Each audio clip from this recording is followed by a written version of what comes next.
ang pag-iingat sa kabanalan ng mga pari sa ika-21 kabanata sa Aklat ng Levitiko.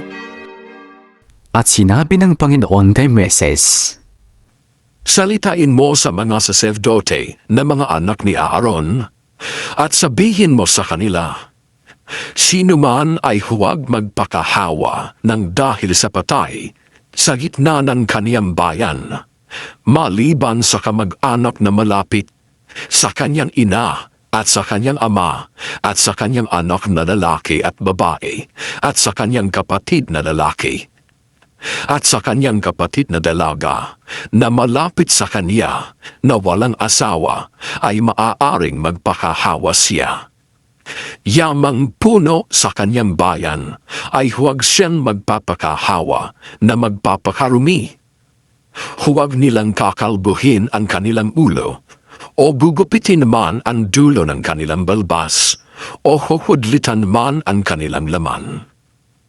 Sila'y magpakabanal sa kanilang Diyos at huwag nilang lalapastanin ang panalan ng kanilang Diyos, sapagkat sila ang naghahandog ng mga handog sa Panginoon na pinaraan sa apoy, na tinapay ng kanilang Diyos, kaya't sila'y magpapakabanal.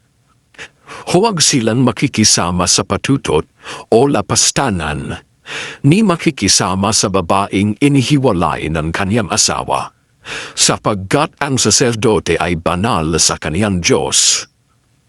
Papagbaba na rin mo nga siya, sapagkat siya ang naghahandog ng tinapay ng inyong Diyos, at siya'y magiging banal sa inyo, sapagkat akong Panginoong nagpapaging banal sa inyo ay banal. At kung ang anak na babae ng isang saserdote ay magpakarumi sa pagpapatutot, ay kanyang binigyan ng kahihiyan ang kanyang ama, siya'y susunugin sa apoy.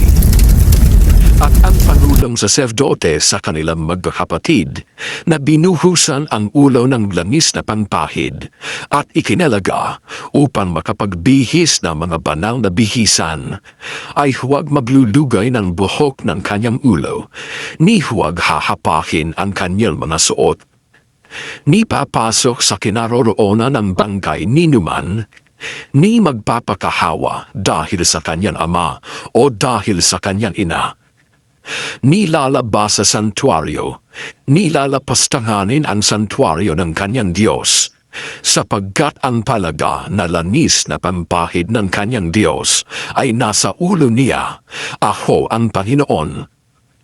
At siya'y mag-aasawa sa isang dalagang malinis, sa bao o inihiwalay, sa lamas o patutot ay huwag siyang mag-aasawa, kundi sa isang dalagang malinis sa kanyang sariling bayan, mag-aasawa siya.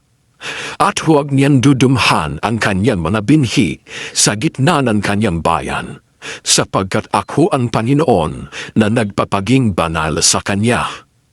at sinalita ng Panginoon kay Moises na sinasabi, Iyong salitain kay Aaron na iyong sasabihin, sino man sa iyong mga binhi sa buong panahon ng kanyang lahi na magkaroon ng anumang kapintasan ay huwag lumapit na maghandog ng pinapay ng kanyang Diyos.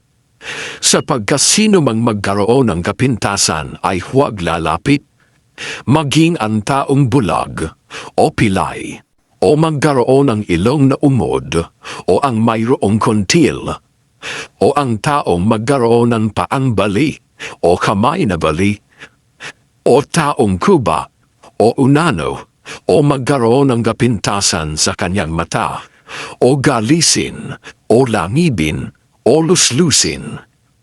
Walang tao sa binhi ni Aaron na saserdote na nagkaroon ng kapintasan na lalapit upang magharap ng mga handog sa Panginoon na pinaraan sa apoy.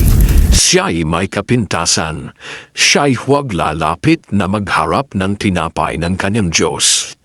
Kanyang kakanin ang tinapay ng kanyang Diyos, ang pinakabanal at ang mahabagay na banal. Hindi lamang siya papasok sa loob ng tabing o lalapit man sa dambana, sapagkat may kapintasan siya.